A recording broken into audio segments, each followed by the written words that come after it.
If you love a fashion bargain as much as I do, then you're going to love the pieces that I have found for you today. They're all on trend, but none of them are going to break the bank.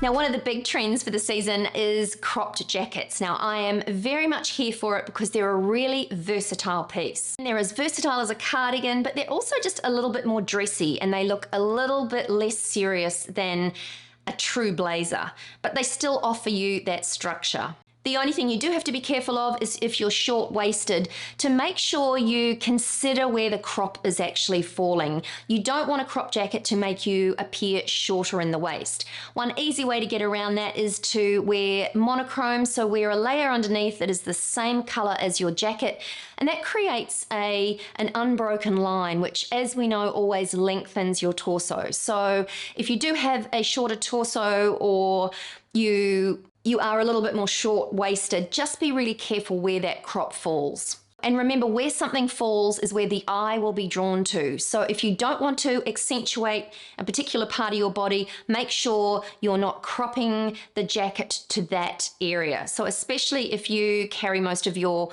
weight around your midriff, opt for a really, really high cropped jacket. Now, if you do have a fuller bust, make sure you opt for a cropped jacket that is not too boxy. I've seen some lovely cropped jackets that do have a little bit of shape. So something that sort of shapes you in a little bit to give the illusion of a waist is also going to be really helpful. And if you do have a fuller bust, don't button up your jacket right up to the highest button, because that will accentuate this area here and make you look fuller and larger than you are. So if you have a fuller bust, crop jackets are great for you, but just be careful not to have them looking too boxy, and perhaps opt for a crop that is just a little bit longer so that the eye isn't being drawn up to your bust. Now, one of the key trends for winter is the return of turtlenecks. Now, the way they're being worn this winter is layered under dresses. So I'm a huge fan because it really does mean that your summer dresses and some of those more summery pieces just get a little bit more wear for a little bit longer. Now, I've found some really gorgeous turtlenecks here that, as I said, are going to be great layering pieces. They're great worn with a lot of the wide leg pants and jeans that are on offer at the moment. And I think when it comes to turtlenecks, you really do need to think about proportions. So a fitted turtleneck works really well with a wide leg pant and jeans, which are, as we know, really on trend at the moment. And the oversized slouchy turtleneck works really beautifully back worn with skinny jeans and leather pants and leggings. I've even seen some really lovely sheer turtlenecks, which are great as an evening option in winter. Obviously, you'd have to layer up some coats and jackets over the top, but these sheer turtlenecks give you that sense of coverage, but they just look a little bit elevated and elegant for evening. And at this point, I'd just like to say a very big thank you to the team at MyHeritage for sponsoring this portion of today's episode. Now, if you haven't heard of MyHeritage before, they are the #1 family history website and DNA service in Europe. I've always been fascinated to find out a bit more about my family history, and my mother did start putting together a bit of a family tree, but she was kind of doing it old school on a piece of paper, and if you've done that before, you'll know how difficult that is. And what I did find when I started putting together and building my family tree on MyHeritage, it was so easy to do online. The tools are there that make it really easy. The site also allows you the chance to colorize and even animate some of your family photos, which is a really cool thing to be able to do.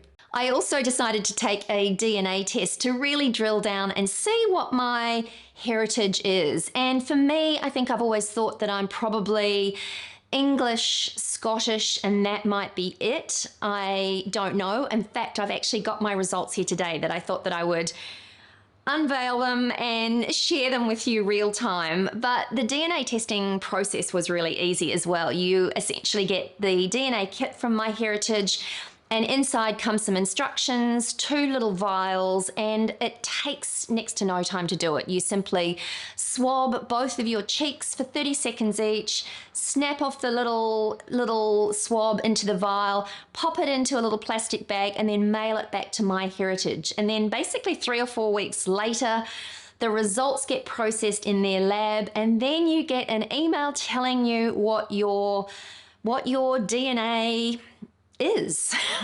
So today, as I said, is the day that I'm going to uncover what the results of my DNA actually are. So I'm 40% Irish, Scottish, Welsh, only 24% English, which kind of makes me happy. I don't quite know why. I think I thought that I was mostly going to be English. I'm 19% Iberian, which, looking at the world map here, looks like it's sort of around Spain, and 15% Scandinavian. Oh, I'm actually shook by those results. That's crazy. And the funny thing is, my father said to me years ago that we have Spanish heritage, and looking at the family tree, even though I've gone back for 5-6 generations, I didn't go back far enough to find that Spanish heritage, but clearly, according to my DNA, it's there. So for me, I'll continue to build my family tree, and I'm loving the fact that it puts pieces of the puzzle together for me, and it just gives me a fuller sense of who came before me. And I think as I get older, that becomes a really important part of my existence, I suppose. I know that sounds really deep, but just to find and understand those that came before me, I think make me feel grateful for the life that I have now and give me a better appreciation of life in general. So if you would like to uncover your own DNA and find out exactly where you come from, then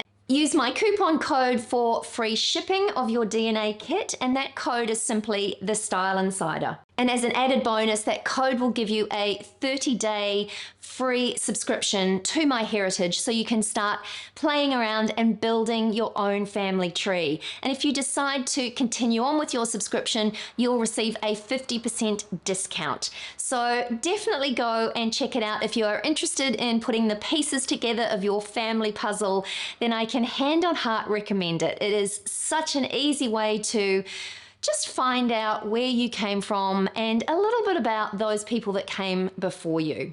Now, one of the other big trends for winter is knee-high boots, and there really are knee-high boots for everyone. Everyone will find a knee-high boot that fits and flatters them. The only trouble I have found in the past when I've styled clients is if you have larger calves, you really need to find a knee-high boot that has a little elastication or a little dart area that gives that little bit of extra room for stretch. But there is a knee-high boot to suit everyone, and not all of them are crazy expensive either.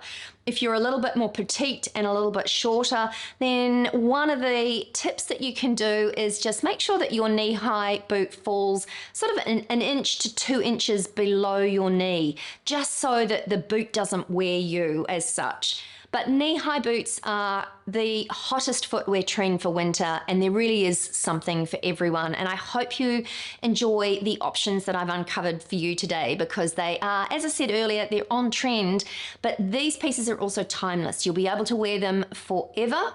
And these pieces that I've found, these boots that I've found today, are not going to break the bank. So I hope you find something to love here. Now, next up, and I am really pleased about this trend, is that puffers and puffer jackets and coats are once again huge for winter.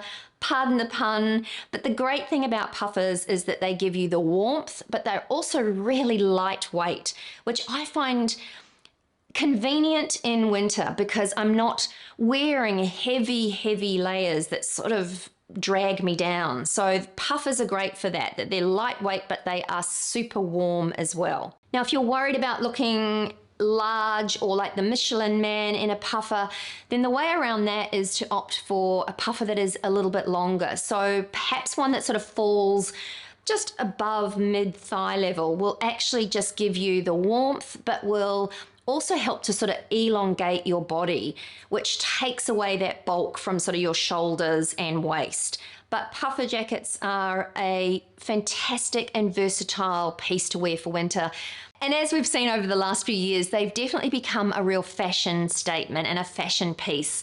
So there are lots of options there, everything from your classic blacks to metallics, brights. There's a puffer for everyone, but they are really great for keeping you warm, but also looking a little fashion forward as well. Now, one of the key colors for winter is hot pink, and I know that this can be a little bit scary for people, but it's actually a really beautiful color to wear, and it does work for most people. There is a bright pink that is going to work for you, and with layering in winter, that makes it easier to kind of bring in some of these bright, bold colors. And of course, during winter, when it's gloomy outside, wearing some color is, in my opinion, the easiest way to just bring a little bit of fun and happiness into your day. That whole dopamine dressing is actually a thing. In fact, I created a video on that, which I will link in the description box below.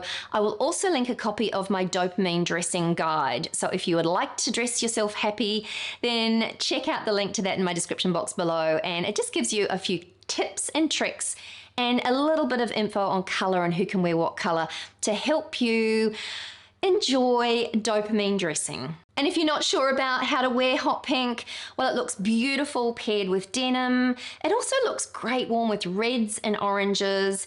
And also, if you sort of want to mute the hot pink and anchor it a little bit, instead of going for black, which can sometimes be a little bit harsh paired with pink, go for a light gray or a marl gray. That's always an understated, elegant look. Another way to tone down your hot pinks is with beautiful beiges and those real warm neutrals as well. They work beautifully with hot pink and bright pinks. So if you are looking for a bright color to cheer yourself up this winter, then maybe think about pink as a good option. Now, next up, and this one surprises me that I've included it on the list because I'm a little bit of a late adopter to this trend, but it is corset tops. Now, I love the idea of corset tops. I love the fact that they can be worn in so many different ways. And if you've been following me here for a while, you'll know that I love fashion and like it to be fun, but my pieces also need to be versatile and I need to be able to wear them in lots of different ways. And that's what I love about these corset tops. They can be worn on their own with a beautiful blazer worn over the top to give you that warmth. They can also be worn over the top of dresses and shirts as an interesting layering piece, as a piece that just gives a classic shirt or a t-shirt or a long sleeve tee a little bit of a feminine edge. So corset tops, I think, are a great addition to winter. Of course, they kind of fly in the face with keeping you warm, but it is all in the styling, and there are great ways to wear them as a feminine layering piece to just add interest and some texture to some of your outfits. And next up, I wanted to talk about statement coats. Now, I think that the word statement coats tends to scare people off because certainly for me, in my mind, I have these ideas of crazy blanket style coats and wild colors, but a statement coat can actually be an elegant coat that is still going to make a statement. A classic for me, and one that I've found today, is a Zara leather long line coat, and it reminded me of one that I have borrowed a few times from a friend. She also bought it from Zara about 20 years ago. It's a timeless coat that is a little bit more expensive, but not when you consider it's leather. But this is a coat that you can wear and love for years to come. It does make a statement because it is a rich, beautiful, luxurious fabric. Another coat that I found here, which I absolutely love, has this detachable faux fur collar. And again, you can opt to wear the fur on the collar, or you can take it off for more of a pared back, elegant look. A statement coat can be one that is versatile and timeless, but it gives you a few options in terms of how you wear it. The Zara leather coat can be worn more casually with trainers, or it can be dressed up for an evening look. So there are statement coats that are not wild and crazy, but they are pieces that Yes, they make a statement, they have a real wow factor, but they can also be timeless classic pieces that you own and love for years to come. And some of these pieces don't have to break the bank either. I've also found some beautiful wide leg jeans. Now, if you're a skinnies girl, don't switch off just yet, because wide leg jeans are, in my opinion, they are the most flattering jeans that you can wear, and they do tend to be the most universally flattering jeans on offer. And there are all different types of wide leg jeans, from the super wide to more of a jean that's more of a sort of a straight leg. So I wouldn't almost even call it wide, but it is just it's not fitted, it skims your leg, which generally tends to be incredibly flattering. Anyway, that's it from me today. I hope you enjoyed this one, and if you did, I'd love you to give it a big thumbs up. Don't forget to subscribe to my channel for more, and I'll see you real soon. Bye for now.